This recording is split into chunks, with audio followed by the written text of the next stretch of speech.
터리아담을 찾아주셔서 감사합니다. 항상 건강하시고 좋은 일만 가득하시길 기원할게요. 지금 구독하시고 바로 오늘 야담 들어보시죠. 그해 겨울은 유난히도 길고 혹독했습니다. 며칠 밤낮으로 내린 눈이 한양의 모든 지붕과 길거리를 하얗게 뒤덮었고 가난한 백성들의 시름은 얼어붙은 한강물 밑처럼 깊어만 갔지요. 바로 그 시린 겨울의 한복판에서 장안을 떠들썩하게 만든 기이한 사건이 벌어졌습니다. 사건의 시작은 명망 높은 예조 참판댁의 여식 아영아 씨가 하룻밤 사이에 흔적도 없이 사라진 일이었습니다. 아영아 씨는 이제 막 혼처를 정하고 혼례 날짜를 기다리던 어여쁜 규수였습니다. 그녀는 평소 몸이 약해 문박 출입을 거의 하지 않았고 그날 밤에도 여느 때처럼 자신의 규방에서 잠자리에 들었다고 합니다. 다음 날 아침 문안을 드리러 간 몸종이 빈 침소와 흐트러짐 없는 방안을 보고 처음에는 아씨가 잠시 다른 곳에 가셨으리라 여겼답니다. 하지만 해가 중천에 뜨도록 아씨가 돌아오지 않자 집안은 발칵 뒤집혔습니다. 대문을 걸어 잠근 깊은 밤, 담장 높은 사대부가의 규수가 감쪽같이 사라진다는 것은 있을 수 없는 일이었기 때문입니다. 집안 사람들이 총동원되어 온 집안 구석구석을 샅샅이 뒤졌지만 아영아 씨의 흔적은 어디에서도 찾을 수 없었습니다. 방 안은 누군가 침입하거나 다툰 흔적 하나 없이 너무나도 정갈했습니다. 마치 아영아 씨가 한 줄기 연기처럼 공기 중으로 사라져 버리기라도 한 듯 말이지요. 사람들이 절망에 빠져 있을 때 아영아 씨의 늙은 유모가 무언가를 발견하고 비명을 질렀습니다. 아영아 씨가 잠자던 하얀 비단 이불 한가운데 마치 핏방울이 떨어진 듯 선명하고도 섬뜩한 붉은 동백꽃 한 송이가 덩그러니 놓여 있었던 것입니다. 한겨울에 피지 않는 그 붉은 동백꽃은 누가 어째서 가져다 놓은 것일까요? 그 꽃은 마치 아영아 씨의 실종이 단순한 가출이 아님을, 그리고 그 이면에 무언가 끔찍한 비밀이 숨겨져 있음을 암시하는 듯 불길하고도 요염한 빛을 발하고 있었습니다. 한양을 공포로 몰아넣을 연쇄 실종 사건은 그렇게 한 송이 동백꽃과 함께 그 서막을 열었습니다. 예조 참판댁 여식의 실종 사건은 곧 한성부에 접수되었고 사건은 좌포도청의 포교 강무진에게 배정되었습니다. 강무진은 나이 30에 포교 직책을 맡고 있는 장래가 촉망되는 인물이었습니다. 그는 뛰어난 무예 실력과 짐승 같은 직감을 가졌고 한 번 맡은 사건은 끝까지 파고들어 해결하는 집요함으로 정평이 나 있었지요. 하지만 그의 이면에는 깊은 어둠이 자리하고 있었습니다. 몇 해 전 자신의 하나뿐인 여동생이 혼례를 앞두고 감쪽같이 사라져버린 미제 사건 때문이었습니다. 당시에도 그는 포교였지만 제 손으로 동생을 찾아내지 못했다는 죄책감과 무력감은 그의 영혼에 지워지지 않는 상처를 남겼습니다. 그 사건 이후 그는 웃음을 잃었고 일회병적으로 집착하는 사람이 되어버렸습니다. 강무진은 사건 현장인 아영아 씨의 규방으로 향했습니다. 방 안에 들어서는 순간 그는 숨을 멈췄습니다. 이불 위에 놓인 붉은 동백꽃 한 송이. 그 모습은 몇 년 전 자신의 여동생이 사라진 방에서 보았던 것과 소름 끼치도록 똑같았기 때문입니다. 그때는 그저 누가 짓궂은 장난을 한 것이라 여겼지만 이제는 그것이 결코 우연이 아님을 직감할 수 있었습니다. 또 시작되었구나. 강무진은 저도 모르게 중얼거렸습니다. 그의 눈빛이 차갑게 가라앉았습니다. 이것은 단순한 실종 사건이 아니었습니다. 자신의 과거를 뒤흔들고 잊으려 했던 악몽을 다시 불러온 망령의 소행이었습니다. 그는 방 안 구석구석을 샅샅이 살폈습니다.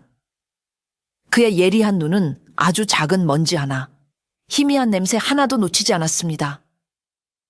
그는 다른 포교들이 발견하지 못한 창가에 떨어진 아주 미세한 향가루와 문고리에 희미하게 남아있는 기름 자국을 발견했습니다.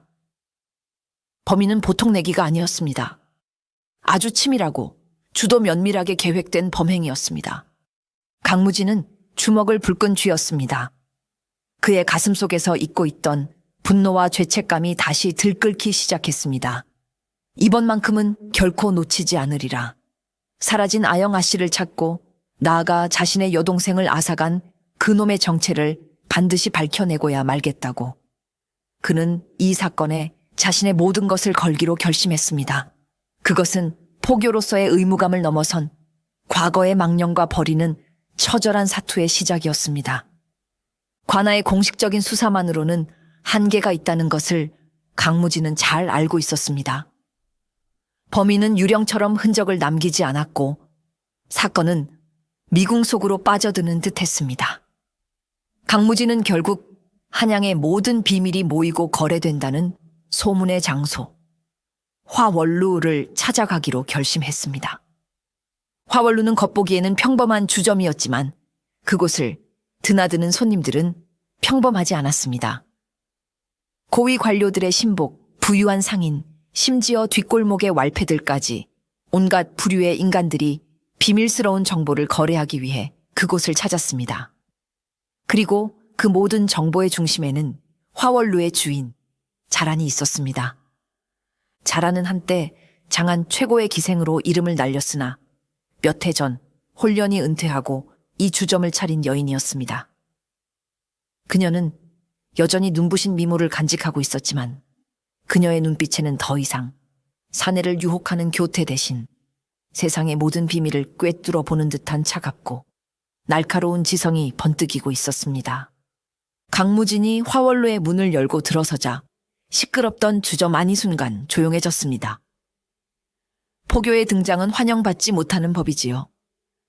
자라는 장부 정리를 하던 붓을 내려놓고 무심한 표정으로 강무진을 맞았습니다. 이 누추한 곳에 어인일로 포교나리께서 행차하셨는지요? 그녀의 목소리는 비단결처럼 고왔지만 그 안에는 보이지 않는 가시가 숨어 있었습니다. 소문은 익히 들었소. 이 집에선 돈으로 못 살 정보가 없다고. 강무진은 애두르지 않고 본론으로 들어갔습니다. 최근 장안을 떠들썩하게 만들고 있는 처녀 실종 사건에 대해 아는 것이 있소. 자란의 입가에 희미한 미소가 떠올랐습니다. 세상에 공짜는 없는 법이지요, 나리. 정보에는 그만한 값이 따르는 법이랍니다. 특히 나리처럼 급한 분께는 말이지요. 그녀는 찻잔을 들어 향을 음미하며 강무진의 반응을 살폈습니다. 강무진은 미간을 찌푸렸습니다. 그는 이 퇴기 출신의 정보상과 흥정할 마음이 없었습니다. 하지만 지금 그에게는 그녀가 가진 정보가 절실했습니다. 그는 품에서 묵직한 돈주머니를 꺼내 탁자 위로 던졌습니다. 짤랑 하고 둔탁한 소리가 울렸습니다. 이 정도면 되겠소. 자라는 돈주머니를 흘깃 쳐다볼 뿐 손을 대지 않았습니다. 대신 그녀의 흥미로운 눈빛이 강무진의 얼굴에 머물렀습니다. 그의 눈빛에 서린 절박함과 병적인 집착. 그녀는 그가 단순히 사건을 해결하려는 포교가 아님을 간파했습니다. 나리의 그 절박함이라면 그 돈으로는 어림도 없겠군요. 하지만 오늘은 특별히 외상으로 해드리지요. 자란이 나지막이 말했습니다. 대신 나리께서는 제게 빚을 지시는 겁니다. 언젠가 제가 그 빚을 받으러 갈 테니 말이지요. 그녀의 말은 묘한 여운을 남겼습니다. 강무진은 그녀의 속내를 알 수 없었지만 일단 정보를 얻는 것이 우선이었습니다. 그는 고개를 끄덕였습니다. 두 사람 사이에 위험하고도 아슬아슬한 거래가 시작된 것입니다. 강무진이 자란과 위험한 거래를 시작한 지 얼마 지나지 않아 한양에 또다시 비상이 걸렸습니다. 두 번째, 그리고 세 번째 처녀 실종 사건이 불과 며칠 강역으로 연이어 발생한 것입니다. 두 번째 희생자는 중인 출신 역관의 딸이었습니다. 그녀는 총명하고 이국적인 외모로 혼담이 끊이지 않던 처녀였지요. 세 번째 희생자는 몰락한 양반가의 여식으로 빼어난 자수 솜씨를 가졌다고 했습니다. 신분도 사는 곳도 달랐지만 희생자들에게는 한 가지 공통점이 있었습니다. 바로 빼어난 미모를 가진 순결한 처녀라는 것이었지요. 그리고 그들의 방에는 어김없이 마치 범인의 서명이라도 되는 듯 선명한 붉은 동백꽃 한 송이가 남겨져 있었습니다. 사건의 수법은 첫 번째와 동일했습니다. 외부 침입의 흔적은 전혀 없었고 처녀들은 마치 스스로 문을 열고 범인을 맞이하기라도 한 듯 감쪽같이 사라졌습니다. 한양은 공포의 도가니에 빠졌습니다. 딸을 둔 집에서는 밤마다 뜬 눈으로 밤을 새웠고 대문이란 대문은 모두 굳게 걸어 잠갔습니다. 백성들은 정체불명의 범인에게 동백공자라는 이름을 붙여주었습니다. 들었나? 동백공자가 또 처녀를 잡아갔다더군. 듣자 하니 그 동백공자는 귀신처럼 담을 넘나들고 사내를 홀리는 재주가 있다던데. 아니야. 옥황상제의 사자로 하늘의 선녀가 될 처녀들을 미리 데려가는 것이라더군. 흉흉하고 기괴한 소문이 꼬리에 꼬리를 물고 퍼져나갔습니다. 어떤 이는 그를 흉악한 연쇄 겁탈범이라 욕했고 어떤 이는 오히려 그의 신비로운 능력에 대한 동경심을 품기도 했습니다. 동백공자는 실체 없는 공포의 상징이 되어 한양의 밤을 지배하기 시작했습니다. 포도청은 무능하다는 비난에 휩싸였고 강무진의 어깨는 더욱 무거워졌습니다. 그는 매일 밤 잠을 설쳤습니다. 범인은 보란 듯이 자신의 수사망을 비웃으며 다음 범행을 저지르고 있었습니다. 그의 집요함은 분노로, 분노는 다시 조급함으로 변해갔습니다. 그는 자란히 알려줄 다음 정보의 모든 것을 걸 수밖에 없었습니다. 강무진은 초조한 마음으로 다시 화원루를 찾았습니다. 약속대로 자라는 그를 기다리고 있었습니다. 그녀는 찻잔을 앞에 두고 여전히 속내를 알 수 없는 미소를 띤 채 강무진을 맞았습니다. 벌써 3명째라지요? 포교나리의 시름이 깊어 보이십니다. 자란히 말했습니다. 헛소리는 집어치우고 알아낸 것이 있거든 어서 말하시오. 강무진은 다그쳤습니다. 자라는 찻잔을 내려놓고 낮은 목소리로 정보를 흘리기 시작했습니다. 제가 알아본 바 최근 사라진 3명의 처녀들은 모두 한 사내와 은밀히 연서를 주고받았더군요. 사내라니? 어떤 놈이요? 강무진의 눈이 번뜩였습니다. 나이는 20 남짓, 얼굴이 웬만한 여인보다 곱고 특히 처녀들의 초상화를 기가 막히게 그리는 재주를 가진 화공이라 합니다. 이름은 백현이라 하더군요. 자란의 정보는 구체적이었습니다.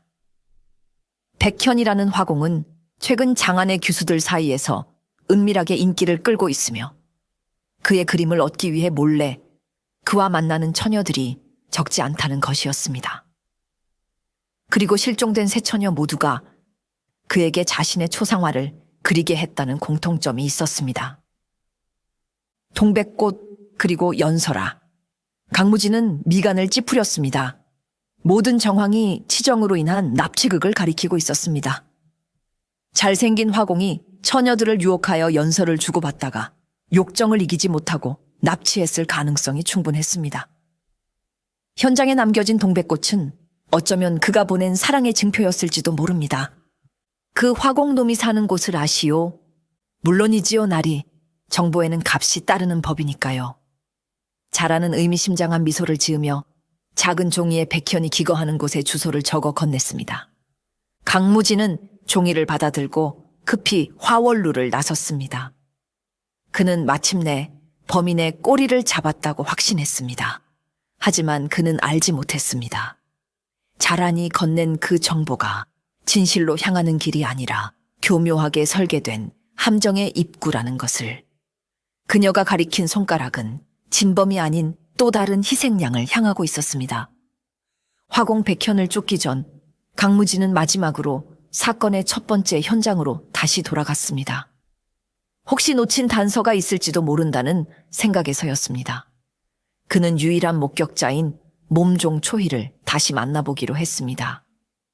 초희는 사건의 충격으로 여전히 친척 집에 머물며 요양하고 있었습니다. 강무진이 찾아갔을 때 초희는 멍하니 마당의 감나무만 바라보고 있었습니다. 열흘이 넘게 지났지만 그녀는 여전히 그날 밤의 공포에서 벗어나지 못한 듯 보였습니다. 그녀의 눈동자는 초점을 잃고 불안하게 흔들렸습니다. 초희야. 강무진이 최대한 부드러운 목소리로 그녀를 불렀습니다. 괜찮다. 나는 너를 해치러 온 사람이 아니야. 그날 밤에 대해 기억나는 것이 아주 작은 것이라도 좋으니 말해주지 않겠느냐? 초희는 강무진의 목소리에 움찔하며 몸을 떨었습니다. 그녀는 한참 동안 입술만 달싹이다가 마침내 떨리는 목소리로 몇 마디를 내뱉었습니다. 안개 같았습니다, 날이. 안개라니? 분명 방문은 굳게 닫혀 있었는데 희뿌연 안개 같은 것이 문틈으로 스며들어와 방 안을 가득 채웠습니다. 그리고 향냄새. 한 번도 맡아본 적 없는 이상하고도 향긋한 향냄새가 났습니다. 머리가 아찔해지고 정신이... 초이는 거기까지 말하고는 다시 극심한 공포에 사로잡힌 듯 말을 잇지 못하고 가쁜 숨을 몰아쉬었습니다. 그녀의 기억은 거기서 끊겨 있었습니다. 깨어났을 때는 이미 아영 아씨가 사라진 후였지요. 안개와 이상한 향이라. 강무진은 미간을 찌푸렸습니다. 범인이 어떤 특수한 약재나 미혼향 같은 것을 사용했을 가능성이 있었습니다. 그것이라면 외부 침입의 흔적 없이 처녀들이 스스로 문을 열어주었거나 혹은 맥없이 끌려간 정황이 설명되었습니다. 그 안개 속에서 혹 사람의 형체나 목소리 같은 것은 기억나지 않느냐? 초이는 필사적으로 고개를 저었습니다. 기억나지 않습니다. 너무 무서워서 아무것도... 다만 아씨께서 마지막으로 누군가의 이름을 부르시는 것 같았는데 이름, 누구의 이름이었느냐? 하지만 초이는 더 이상 기억해내지 못했습니다. 그녀의 기억은 공포와 향에 의해 조각나 버린 듯 했습니다. 강무진은 더 이상 그녀를 다그칠 수 없었습니다. 그는 초희의 어깨를 두드려주고 자리에서 일어섰습니다. 비록 조각난 기억이었지만 안개와 향냄새라는 새로운 단서를 얻은 것은 작은 수확이었습니다. 그는 이 단서들을 가슴에 품고 이제 모든 의심의 중심에 있는 화공백현을 찾아 나섰습니다. 자란이 알려준 주소를 따라 강무진은 포교 몇몇을 이끌고 화공백현이 기거하는 허름한 초가집을 급습했습니다. 백현은 자신의 방에서 그림에 몰두하고 있었습니다. 그는 소문대로 웬만한 여인보다 고운 얼굴선을 가진 미청년이었습니다. 포교들이 들이닥치자 그는 몹시 놀랐지만 이내 침착하게 그들을 맞았습니다. 포교 나리들, 이 누추한 곳에 어인 행차시옵니까? 내 놈이 화공백현이냐? 최근 장안에서 벌어지고 있는 처녀 실종 사건에 대해 내 놈이 아는 바를 실토하라. 강무진이 매섭게 추궁했습니다. 백현의 얼굴이 하얗게 질렸습니다. 처녀 실종이라니요. 저는 그림만 그리는 사람일 뿐 그런 끔찍한 일과는 아무런 관련이 없습니다. 시침이 떼지 마라. 내 놈이 실종된 3명의 처녀들과 은밀히 연설을 주고받고 그들의 초상화를 그려준 것을 내 이미 알고 있다. 백현은 그제야 모든 것을 체념한 듯 깊은 한숨을 내쉬었습니다. 그는 순순히 자신의 죄를 인정했습니다. 규수들의 초상화를 그려주고 그 대가로 돈을 받고 때로는 그들과 연설을 주고받으며 마음을 설레게 한 것은 사실이라고 말입니다. 하지만 날이 저는 결코 그분들을 해치지 않았습니다. 하늘의 맹세코 저는 그분들을 흠모했을지언정 납치 같은 끔찍한 짓을 저질 위인이 못 됩니다. 백현은 억울함을 호소했습니다. 강무진은 그의 말을 믿지 않았습니다. 하지만 백현의 행적을 조사한 결과 놀랍게도 그는 3건의 실종 사건이 벌어진 모든 시각에 완벽한 행적을 가지고 있었습니다. 첫 번째 사건 때는 고향에 내려가 있었고 2번째와 3번째 사건 때는 다른 양반가의 잔치에 불려가 밤새도록 그림을 그리고 있었다는 목격자들이 즐비했습니다. 수사가 다시 원점으로 돌아가는 순간이었습니다. 강무진이 허탈함에 빠져 있을 때 백현이 조심스럽게 입을 열었습니다. 날이 사실 저도 그 의뢰인들이 조금 이상하다고 생각했습니다. 의뢰인이라니? 저는 처녀들을 직접 만난 적이 없습니다. 늘 복면을 쓴 하인처럼 보이는 자가 찾아와 처녀의 인상착의를 알려주고 초상화를 의뢰했습니다. 완성된 그림을 가져갈 때도 그 자가 늘 대신 찾아갔지요. 복면을 쓴 자라 그의 인상착의는 어떠했느냐? 체격은 보통이었고 목소리 또한 평범하여 기억나는 것이 없습니다. 다만 그자가 올 때마다 늘 기이한 향냄새가 났습니다. 백단향 같기도 하고 사양 같기도 한 사람을 아찔하게 만드는 그런 향이었습니다. 향냄새, 그것은 몸종 초이의 증언과 정확히 일치했습니다. 강무진은 등골이 서늘해지는 것을 느꼈습니다. 범인은 치밀하게 자신의 정체를 숨기고 이 순진한 화공을 이용해 희생자들에게 접근했던 것입니다. 그리고 자라는 이 사실을 알면서도 의도적으로 화공을 범인으로 지목하여 자신에게 혼선을 준 것이 분명했습니다. 그 여인, 대체 무슨 속셈이지? 강무진의 분노는 이제 진범이 아닌 비밀을 쥔 여인 자란을 향하기 시작했습니다.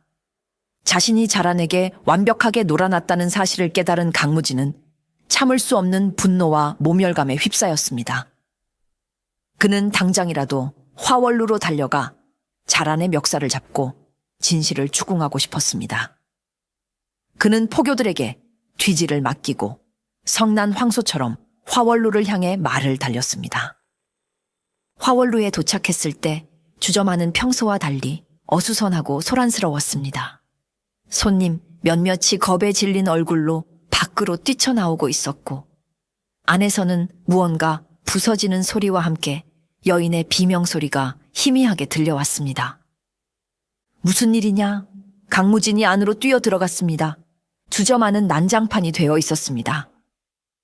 탁자와 의자는 쓰러져 있었고 술병은 깨져 바닥에 나뒹굴었습니다. 그리고 주점 한가운데서 복면을 쓴 괴한 서너 명이 자란을 위협하고 있었습니다. 자란은 벽에 등을 기댄 채 흩어진 머리카락 사이로 날카로운 눈빛을 번뜩이며 그들과 대치하고 있었습니다. 내년이 감히 우리의 일을 방해해 순순히 그 물건을 내놓지 않으면 내 고운 얼굴에 칼자국을 새겨주마. 괴한 중 하나가 칼을 빼들고 자란에게 다가갔습니다.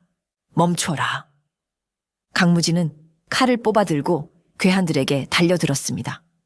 갑작스러운 포교의 등장에 괴한들은 당황했지만 이내 그들 역시 칼을 뽑아들고 강무진에게 덤벼들었습니다. 수적으로 불리한 상황이었지만 강무진의 검술은 그들을 압도하고도 남았습니다. 그는 순식간에 괴한 둘을 베어 넘겼습니다. 궁지에 몰린 나머지 괴한들은 비열한 수를 썼습니다. 그들은 자란을 인질로 잡으려 했습니다. 강무진이 자란을 구하기 위해 몸을 날리는 순간 다른 괴한이 뒤에서 나타나 그의 뒤통수를 강하게 내리쳤습니다. 윽식 하는 소리와 함께 강무진은 그대로 정신을 잃고 쓰러졌습니다. 얼마나 지났을까? 강무진이 정신을 차렸을 때 그는 사방이 캄캄하고 퀴퀴한 냄새가 나는 좁은 공간에 갇혀 있었습니다. 손과 발은 굵은 밧줄로 묶여 있었고 입에는 재갈이 물려 있었습니다. 옆에서는 희미한 신음소리가 들려왔습니다. 고개를 돌려보니 자란 역시 자신과 마찬가지로 결박된 채 쓰러져 있었습니다. 두 사람은 범인들의 함정에 빠져 함께 창고 같은 곳에 갇히고 만 것입니다. 어둠 속에서 자란의 알 수 없는 눈빛만이 희미하게 빛나고 있었습니다. 강무진은 몸을 뒤틀어 겨우 입에 물린 재갈을 뱉어냈습니다. 그는 어둠 속에서 눈을 가늘게 뜨고 주변을 살폈습니다. 먼지와 거미줄, 그리고 묵은 볏짚 냄새가 나는 것으로 보아 오랫동안 사용하지 않은 낡은 창고인 듯 했습니다. 정신이 드시오, 포교나리. 옆에서 자란의 차분한 목소리가 들려왔습니다. 그녀는 이미 재갈을 풀어낸 상태였습니다. 강무진은 분노의 찬목소리로 쏘아붙였습니다. 이게 다 무슨 수작이오? 당신, 대체 정체가 뭐요? 왜 나를 이 함정 속으로 끌어들인 것이오? 자라는 어둠 속에서 희미하게 한숨을 내쉬었습니다. 나라고 일이 되고 싶었겠소? 나 역시 저들의 표적이 될 줄은 몰랐으니. 나리께 화공에 대한 정보를 흘린 것은 저들의 시선을 그쪽으로 돌려 시간을 벌기 위함이었어. 하지만 저들이 생각보다 빨리 움직인 게지. 저들이라니? 저들의 정체를 아는 것이요? 나 역시 그들의 정체는 정확히 모르오. 자란의 목소리는 여전히 침착했습니다. 다만 그들이 찾는 것이 있다는 것만 알지. 바로 순결한 그릇 말이요. 순결한 그릇이라니? 그것이 대체 무엇이오? 강무진은 이해할 수 없다는 듯 되물었습니다. 자라는 잠시 침묵하더니 어렵게 입을 열었습니다. 그녀의 목소리에는 이전에 없던 깊은 슬픔과 분노가 담겨 있었습니다. 나리께서 쫓는 그 동백공자, 사실 나 역시 몇 해 전 그에게 표적이 된 적이 있었소. 강무진은 놀라 그녀를 바라보았습니다. 그때 나는 아직 은퇴하기 전이었지. 어느 날 밤 내 방에 동백꽃 한 송이가 놓여 있었소. 그리고 며칠 뒤 복면을 쓴 자들이 나를 찾아왔지. 그들은 나를 선택된 그릇이라 부르며 어디론가 끌고 가려 했소. 그래서 어찌 되었소? 나는 기생이었소. 순결과는 거리가 먼 몸이었지. 자라는 자주적인 미소를 지었습니다. 그들은 내 몸을 확인하고는 더러워진 그릇이라며 나를 버려두고 갔소. 그 모욕감과 공포, 평생 잊을 수 없지. 하지만 그 덕에 나는 목숨을 건졌고 그들이 왜 순결한 처녀들만 노리는지 의문을 품게 되었소. 그 후로 나는 내 모든 것을 걸고 그들의 뒤를 쫓기 시작했지. 자란의 고백에 강무진은 잠시 할 말을 잃었습니다. 그녀 역시 이 사건의 피해자이자 또 다른 추적자였던 것입니다. 두 사람은 좁고 어두운 창고 안에서 비로소 서로의 진짜 모습을 마주하게 되었습니다. 포교와 정보상이라는 가면을 벗고 각자의 상처와 복수심을 공유하는 동지가 된 것입니다. 그들 사이를 가로막고 있던 불신과 경계의 벽이 허물어지는 순간이었습니다. 창고에 갇힌 지 얼마나 지났을까? 강무진은 이가 부러질 정도로 밧줄을 물어뜯어 마침내 결박을 푸는 데 성공했습니다. 그는 곧바로 자란의 밧줄도 풀어주었습니다. 두 사람은 낡은 창고의 틈새를 찾아 탈출을 시도했습니다. 다행히 창고는 허술했고 두 사람은 어둠을 틈타 무사히 그곳을 빠져나올 수 있었습니다. 탈출 후 두 사람은 비밀 장소에서 다시 만났습니다. 이제 그들은 단순한 거래 관계가 아닌 운명을 함께하는 공범자이자 동지가 되어 있었습니다. 자란 낭자, 순결한 그릇이라는 것이 대체 무슨 뜻인지 짐작 가는 바가 있소. 강무진이 물었습니다. 자라는 고개를 끄덕였습니다. 그동안 내가 모은 정보들을 종합해 본 결과 그들은 아마도 어떤 종교적인 의식을 위해 순결한 처녀들을 제물로 바치려는 것 같소. 그리고 그 의식은 아마도 영생과 관련이 있을 것이오. 자란의 추리는 충격적이었습니다. 그녀는 몇 년간 모아온 정보들을 강무진에게 풀어놓기 시작했습니다. 한양의 일부 부유층과 권력자들 사이에서 만월교라는 이름의 사입이 종교가 비밀리에 퍼져나가고 있다는 것이었습니다. 만월교는 보름달이 뜨는 밤 가장 순결하고 맑은 기운을 가진 처녀의 정기를 제물로 삼아 늙고 병든 교주에게 바치면 교주가 젊음과 영생을 얻게 된다는 끔찍하고도 허무맹랑한 교리를 가지고 있었습니다. 그렇다면 동백공자는 그 만월교의 하수인이고 사라진 처녀들은 모두 강무진은 차마 말을 잇지 못했습니다. 그래, 모두 그 끔찍한 의식의 제물이 되기 위해 납치된 것이겠지. 그들이 사용한 향은 아마도 처녀들을 잠재우거나 홀리는 데 사용된 미혼향일 테고 안개는 그들의 모습을 감추기 위한 술법일지도 모르오. 이제 모든 퍼즐 조각이 맞춰지고 있었습니다. 이것은 단순한 연쇄 실종 사건이 아니었습니다. 인간의 그릇된 욕망과 광신이 만들어낸 끔찍하고도 거대한 종교적 범죄였던 것입니다. 그리고 다음 보름이 바로 며칠 앞으로 다가오고 있었습니다. 그때가 바로 다음 의식이 치러지는 날일 터.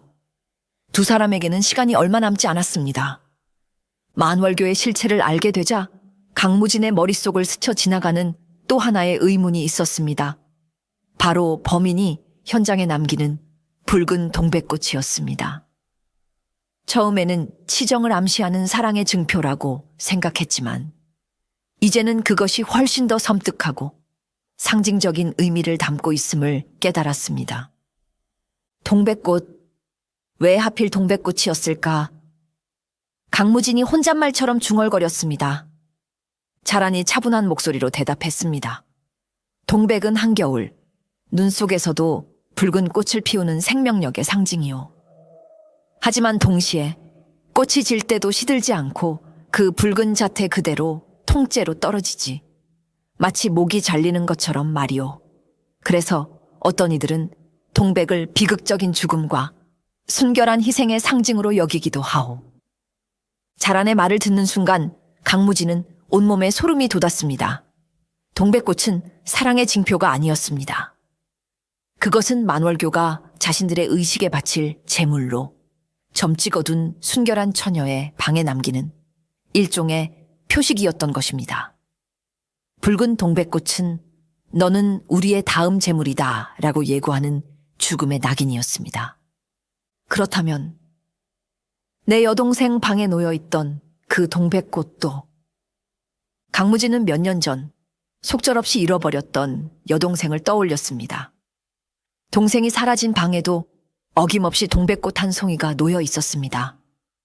그때는 그저 의미를 알 수 없는 물건이라 여겼지만 이제야 그 끔찍한 의미를 깨닫게 된 것입니다. 자신의 여동생 역시 이 끔찍한 만월교의 희생자였을 가능성이 높았습니다. 으득! 강무진은 자신도 모르게 이를 갈았습니다. 가슴속 깊은 곳에서부터 참을 수 없는 분노가 치밀어 올랐습니다. 이것은 더 이상 포교로서의 임무가 아니었습니다. 자신의 혈육을 앗아간 원수들을 향한 처절한 복수가 되어버린 것입니다. 그의 눈빛은 이글거리는 불덩이처럼 타올랐습니다. 그는 자신의 모든 것을 걸고서라도 만월교라는 악의 뿌리를 뽑아버리겠다고 굳게 맹세했습니다. 강무진의 눈에서 끓어오르는 분노와 슬픔을 지켜보던 자란의 표정도 어둡게 가라앉았습니다. 강무진은 문득 그녀가 왜 이토록 위험한 사건에 깊이 개입하는지 의문이 들었습니다. 단순히 과거의 표적이 되었던 공포심 때문만은 아닌 듯 했습니다. 그녀의 눈빛에도 강무진의 것과 비슷한 깊은 원한의 그림자가 서려 있었기 때문입니다. 자란 낭자. 강무진이 물었습니다. 낭자는 어째서 이 일에 이토록 집착하는 것이오? 복수를 원하는 것은 나뿐만이 아닌 것 같은데. 자라는 잠시 창밖을 바라보며 침묵했습니다. 그러더니 이내 체념한 듯 자신의 과거를 털어놓기 시작했습니다. 나에게도 동생 같은 아이가 하나 있었소. 그녀의 목소리는 낮게 잠겨 있었습니다. 내가 기생으로 있던 시절 갓 기방에 들어온 어린 동기였지. 이름은 소희라고 했소. 맑고 착한 아이였지만 기방 생활에 적응하지 못해 늘 힘들어했지. 나는 그런 그 아이를 친동생처럼 아끼고 돌봐주었소. 자란의 눈가의 물기가 어렸습니다. 그러던 어느 날 소희가 사라졌소. 그 아이 방에도 붉은 동백꽃 한 송이가 놓여 있었다고 하더군. 그때는 나도 그 의미를 몰랐소. 그저 박복한 기생의 삶을 비관하여 도망친 것이라 여겼지. 하지만 몇 해 전 내가 동백공자의 표적이 되었던 그날 밤 나는 모든 것을 깨달았소. 소희는 도망친 것이 아니라 그들에게 희생된 것이라는 것을. 자란의 고백은 강무진의 가슴을 후벼 팠습니다. 그녀 역시 자신과 같은 아픔을, 소중한 일을 잃은 상실의 고통을 안고 있었던 것입니다. 그녀가 정보상이 되어 한양의 모든 비밀을 사들이고 위험을 무릅쓰고 만월교의 뒤를 쫓았던 것은 모두 죽은 동생의 원한을 갚기 위함이었습니다. 나는 그날 이후로 맹세했소. 내 모든 것을 걸어서라도 그 악귀 같은 놈들의 정체를 밝혀내고 소희의 넋을 위로해주겠다고. 이제 두 사람은 완벽한 동지가 되었습니다. 개인적인 복수와 사회적인 정의 구현이라는 공동의 목표가 그들을 단단히 묶어주었습니다. 그들은 더 이상 외롭지 않았습니다. 서로의 상처를 보듬고 서로의 복수심에 기꺼이 기댈 수 있는 유일한 동반자가 생긴 것입니다. 두 사람의 눈빛이 마주쳤습니다. 그 안에는 슬픔과 분노, 그리고 모든 것을 끝내겠다는 결연한 의지가 함께 타오르고 있었습니다. 복수라는 공동의 목표를 확인한 강무진과 자라는 이제 만월교의 심장부를 향해 칼끝을 겨누기 시작했습니다. 그들의 다음 목표는 만월교를 뒤에서 조종하는 배후, 즉 교주의 정체를 밝혀내는 것이었습니다. 자라는 자신이 수년간 구축해온 정보망을 총동원했습니다. 그녀는 화원루를 통해 만월교의 물품을 대거나 혹은 신도로 위장 잠입한 정보원들을 움직여 교주의 정체에 대한 단서를 수집하기 시작했습니다. 며칠간의 숨막히는 정보전 끝에 마침내 자라는 충격적인 사실을 알아냈습니다. 찾았소, 나리.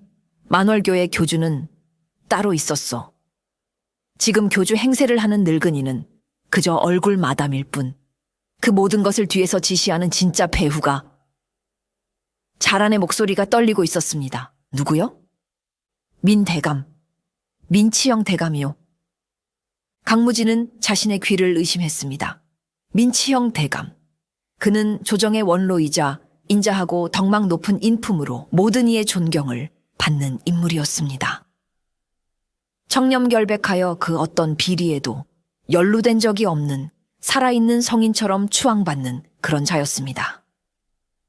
그런 그가 영생을 위해 어린 처녀들을 제물로 바치는 끔찍한 사입이 종교의 교주라니 도저히 믿을 수 없는 일이었습니다. 틀림없소.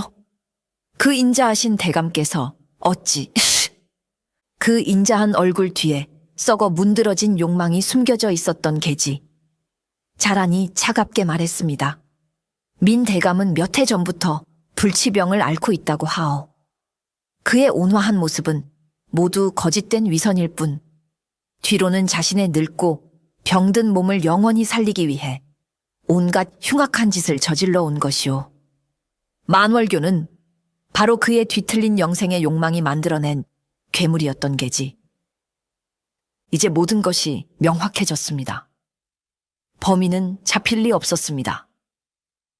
그는 법 위에 군림하는 자였기 때문입니다. 강무진은 거대한 절망감에 휩싸였습니다.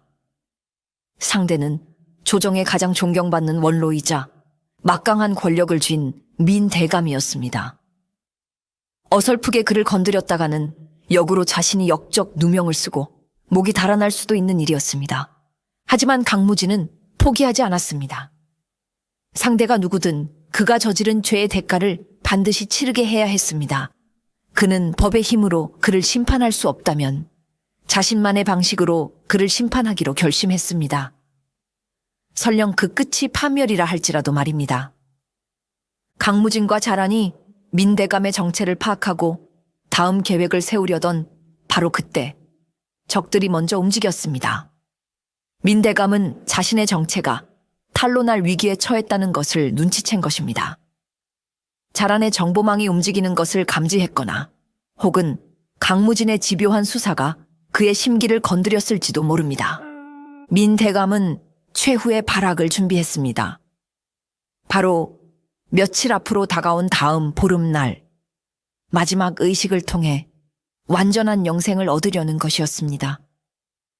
그리고 그는 그 마지막 의식을 위한 가장 완벽한 제물로 자신의 비밀에 가장 가까이 다가온 여인, 자란을 지목했습니다. 그날 밤, 자란이 화원루의 장부를 정리하고 있을 때였습니다.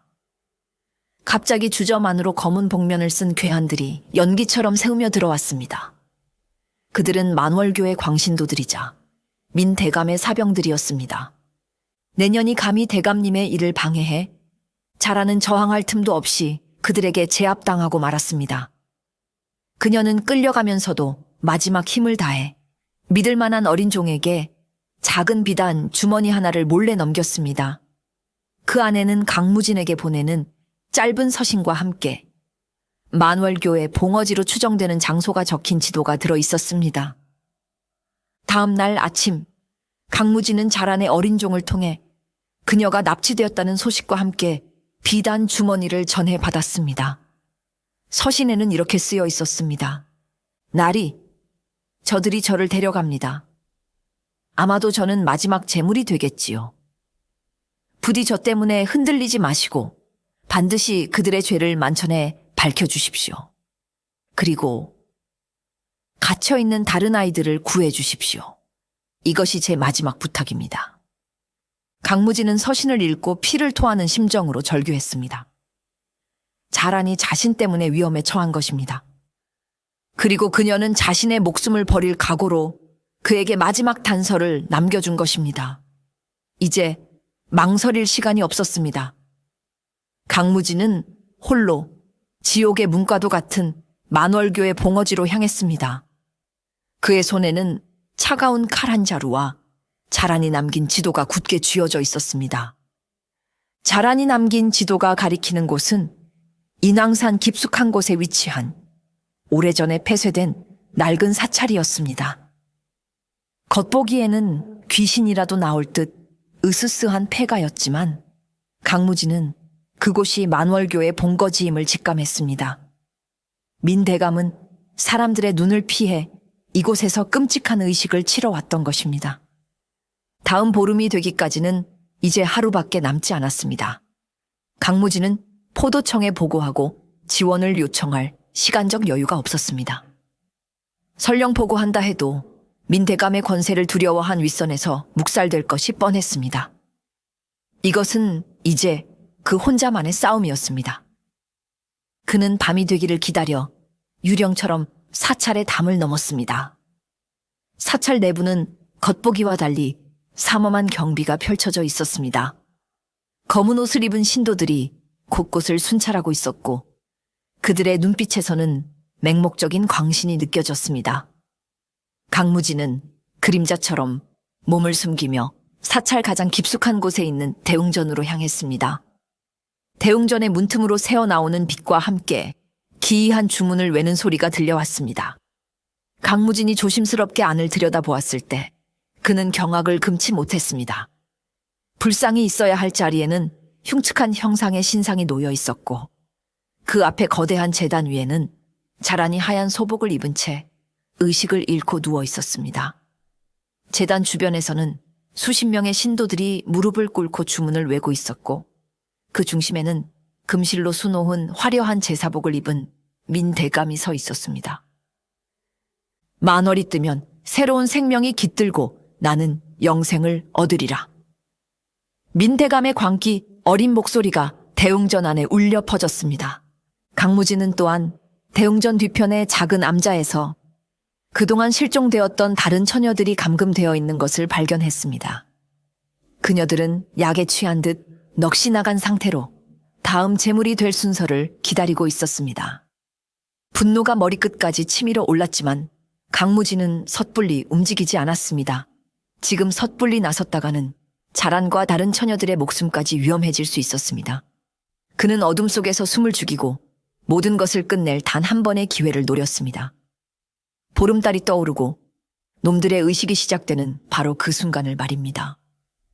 마침내 밤이 깊어지고 거대한 보름달이 하늘 한가운데 떠올랐습니다. 대웅전의 모든 문이 활짝 열리고 달빛이 제단 위에 누워있는 자란의 창백한 얼굴 위로 쏟아져 내렸습니다. 민대감은 두 팔을 벌려 달의 전기를 받는 듯한 기괴한 몸짓을 하며 의식의 시작을 알렸습니다. 이제 새로운 생명이 강림할 시간이니 재물의 피로써 그 길을 열라. 민대감의 사악한 신복이 번쩍이는 단도를 들고 자란에게 다가가는 바로 그 순간이었습니다. 멈춰라, 이 악귀만도 못한 놈들아.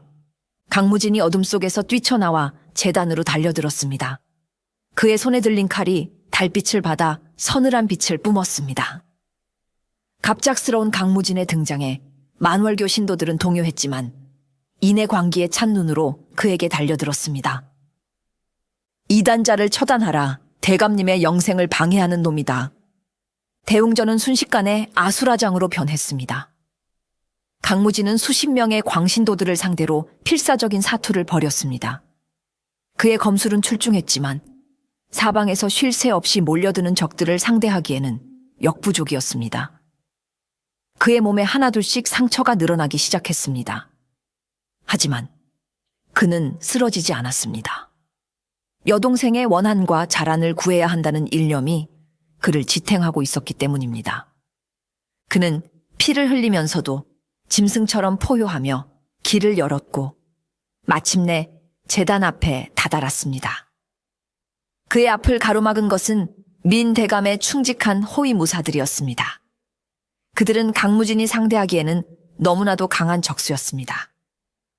강무진의 검이 그들의 칼날에 막혀 힘을 잃어가던 절체절명의 순간이었습니다. 모두의 시선이 강무진에게 쏠려 있는 사이 제단 위에 누워있던 자란이 조용히 눈을 떴습니다. 그녀는 의식을 잃은 척하고 있었던 것입니다. 그녀는 납치당할 때 몰래 옷솜의 깊숙한 곳에 날카로운 비녀 하나를 숨겨두었습니다. 자라는 밧줄로 묶인 손을 조금씩 움직여 비녀를 꺼내 들었습니다. 그리고는 아무도 눈치채지 못하게 자신의 결박을 풀기 시작했습니다. 기생으로 살며 익혔던 눈치와 손재주가 위기의 순간에 빛을 발한 것입니다. 결박을 푼 자라는 가만히 때를 기다렸습니다. 강무진이 호위무사들에게 둘러싸여 위기에 처한 바로 그 순간 그녀는 제단 위에 놓여있던 거대한 촛대 하나를 집어들었습니다. 그리고는 제단을 꾸미고 있던 마른 나뭇가지와 천들에 불을 붙이기 시작했습니다. 타올라라, 이 더러운 욕망의 제단아. 불길은 건조한 목재를 타고 순식간에 대웅전 전체로 번져나갔습니다. 갑작스러운 화재에 신도들은 혼비백산하여 흩어지기 시작했고 제단은 순식간에 혼돈에 휩싸였습니다. 자라는 더 이상 연약한 재물이 아니었습니다. 자신의 운명에 맞서 싸우고 복수를 실행하는 강인한 여인이었습니다. 그녀는 불길 속에서 외쳤습니다. 강무진 날이 지금입니다. 자란이 만들어준 혼란의 틈을 타 강무진은 호위무사들을 뿌리치고 민대감을 향해 마지막 힘을 다해 달려들었습니다. 이 천한 것들이 감히. 자신의 계획이 수포로 돌아가자 민대감은 이성을 잃고 발악하기 시작했습니다. 그는 제단에 놓여있던 의식용 칼을 집어들고 강무진에게 덤벼들었습니다. 늙고 병든 몸이었지만 영생에 대한 광적인 집착은 그에게 마지막 힘을 짜내게 했습니다. 불타는 제단 위에서 강무진과 민대감의 마지막 대결이 펼쳐졌습니다. 민대감의 칼은 무질서하고 광기로 가득 차 있었고 강무진의 칼은 분노로 가득 찼지만 침착함을 잃지 않았습니다. 내 놈의 거짓된 영생의 꿈은 여기서 끝이다. 강무진이 외쳤습니다. 닥쳐라. 나는 죽지 않는다. 나는 영원히 살 것이다. 민대감이 포효했습니다. 두 사람의 칼이 몇 차례 부딪히고 마침내 강무진의 칼이 민대감의 어깨를 깊숙이 베었습니다. 민대감이 비명을 지르며 뒤로 물러서는 순간 불길에 약해진 대웅전의 거대한 대들보가 굉음을 내며 무너져 내리기 시작했습니다. 강무진은 자란의 손을 잡고 불길 밖으로 몸을 피했습니다. 하지만 미처 피하지 못한 민대감은 자신이 그토록 숭배하던 흉측한 신상과 함께 무너져 내리는 대들보에 깔리고 말았습니다. 나는 영생을. 그의 마지막 외침은 타오르는 불길과 무너지는 건물의 굉금 속에 묻혀버렸습니다. 영생을 꿈꾸던 그의 탐욕스러운 욕망은 결국 자신을 삼켜버린 불길 속에서 한 줌의 재로 변해버린 것입니다. 민대감이 최후를 맞고 만월교의 광신도들은 뿔뿔이 흩어지거나 불길 속에서 최후를 맞았습니다. 강무진과 자라는 서둘러 암자에 감금되어 있던 다른 처녀들을